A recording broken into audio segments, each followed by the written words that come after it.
Shop, y'all. Hanging out with my cat, Big Lionel Cordew. Hey, that's one of them names for the millionaires, ain't it, y'all? Yeah, he's from New York. So we just hanging out, man, wasting a little time before he hit tonight with the Jeff Lorber Fusion Trio. He and Jeff Lorber and Jimmy Haslett.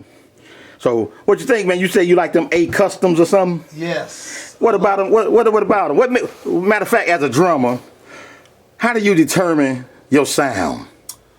Well, a lot of it has to do, for me, with the music that I'm playing. Wait a minute now. You know, we 5 years old now. You got to break that down. Well, if I'm playing some funk or if I'm playing with a singer or any kind of music like that, I like really nice, crisp cymbals, really crisp hi-hats, a nice ride that's not too high in pitch. But the thing I like about the A customs is that they're quick. They're really quick. They're really fast. Talking about in the response of the tone? Yeah, fast in terms like when you hit it, it flashes bright and dies away. Yeah. Really nice. With jazz, you're playing jazz. Well, for me, I like a darker cymbal with a lower pitch because it just fills up space and it creates this shimmer. Yeah. And it really fills a room with this nice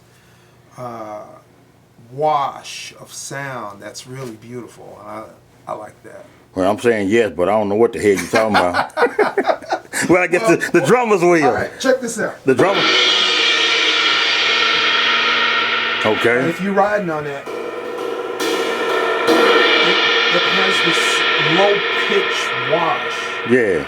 That when a bass player is walking over it, it really creates a nice environment for a soloist. Uh-huh. Yeah.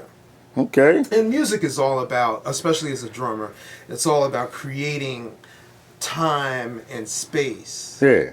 You are the guy that creates that for everybody else, for people to solo, and you set the palette for the music, the kind of rhythms that you play. Yeah. Yeah.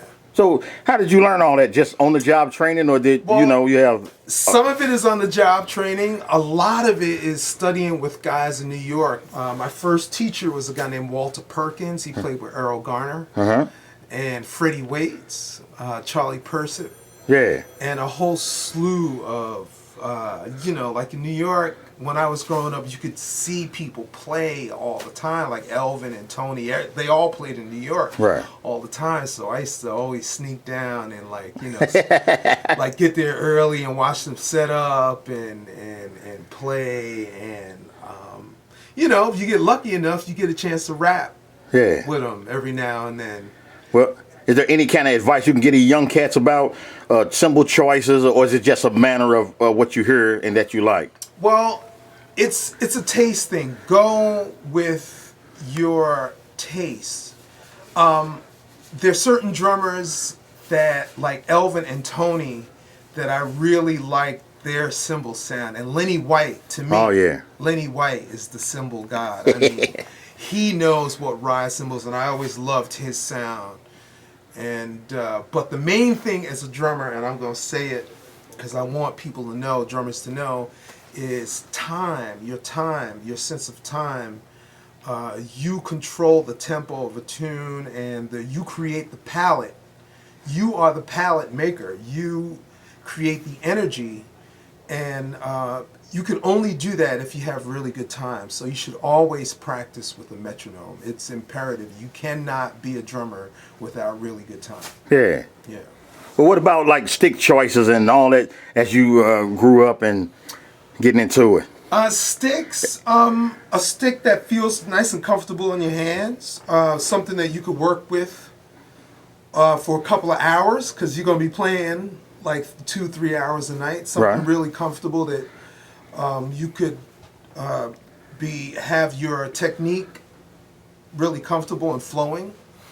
I use Vic Firth sticks. When I was in college, Vic Firth came to the school where I was attending, and he's a great timpanist, and he was telling us how he made his own sticks, and he gave us some sticks, and I've been hooked on Vic Firth ever since. Oh, yeah. Well, as we look around, y'all, once again, we at Fred Pierce Drums Studio, just hanging out, getting ready to go get some barbecue. Some barbecue! And we can find a good spot in the hood. I ain't got my pistol with me, but life is good, though. Yeah, this is a great store. I got to tell you, man, you have a really unbelievable selection of cymbals. I love cymbals. And drums. They got a nice selection of pearl drums out there. Well, I got some bees. I don't know. Got from Guitar Center. Get 5 for like $59. Once again, y'all, we hanging out in St. Louis. Hanging out with my cat, Lionel Cordew, drummer for the Jeff Lorber Fusion Trio. We had Fred Pierce here in St. Louis. He walking around, he letting us check out all this stuff. Hey, Lionel, once again, hey, do me a favor, man, and explain it to me about these the Bibles of syncopation, stick control, and advanced techniques. Well, for me, my teacher, Walter Perkins, the syncopation book, the Ted Reed, stick control, and advanced technique for modern drummer were the 3 books that he taught. And the way he did it was really cool. He had this technique. It was him and a guy named Justin DeChocho who showed me ways to use these books around the drum set and to create patterns based on the value of the notes, like quarter notes and eighth notes. Yeah. You know, you can play a jazz ostinato and hey, now we 5 years old now. We 5 years old. Okay, you can play the jazz ride pattern. Okay.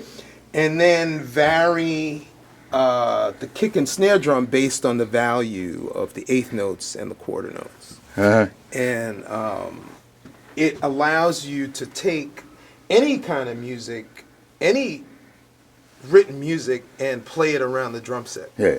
Now, what's the difference between, like, when you playing with Jeff Lorber or when you play with the Stern Cats and Eric Johnson? Well, Jeff is funk, man. Yeah. In its purest form and its beautiful form, I think. Is that when he's sober or not? I'm just kidding, Jeff. I'm just kidding.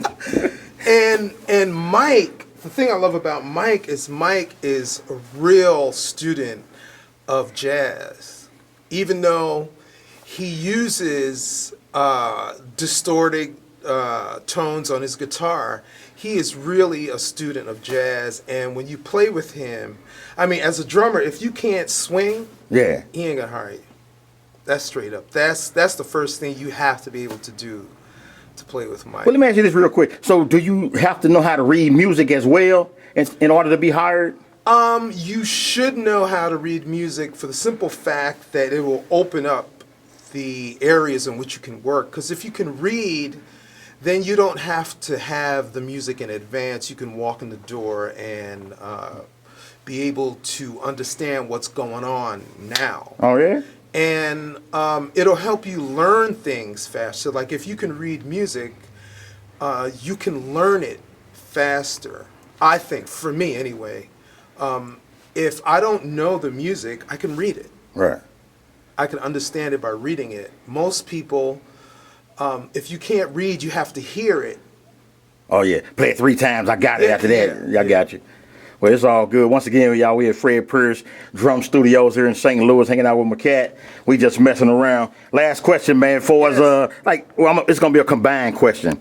Growing up, were your parents supportive of you? Question 2 within that is, like, how many girls you had to put off, man, when you had to practice? And third, what's your thinking on professionalism of today's young cats? Okay, well, first, Mom and Pop. My parents, I don't know how they dealt with it. Yeah. I played the drums at least 6 to 8 hours a day. Every day, except Sunday, because I had to be at church. Oh, yeah. But I don't know how they dealt with it. I'm the youngest of 5, And my oldest brother had a band, so his band would be rehearsing, and then I used to get on the drums, like, you know, like when I was like 10, 11, and play. And then when my brothers moved out, it was just me down there banging them out all day, every day, and they never told me to stop. Yeah. As far as girls, actually, yeah, you have to blow off some, but your determination will draw you others. So when, like, you know, when people see your focus, that draws a certain type of individual to you as well. Well, it helped to be playing with Mike Stern and Jeff Lorber. They throw their draws on stage for you. And professionalism is, to me, is walking in the door with the right attitude. Yeah. You got to get there on time, and you have to have the right attitude. Be open and ready to explore the possibilities instead of seeing the bullshit. Walk in with the idea of possibility and just have a good time. You're there. You got hired. Walk in the door. Have a good time. Yeah, leave the weed and the drink in the car. That's right. All right, y'all, we're going to let them roll up out of here. This is your boy, Jay Ross, in St. Louis at Fred Prince. We want to thank them, y'all, hanging out with my cat. And he blazing the night once again, y'all. Come on down. Oh, yeah, Jay Ross TV, 10 million strong, y'all. We gone. Peace.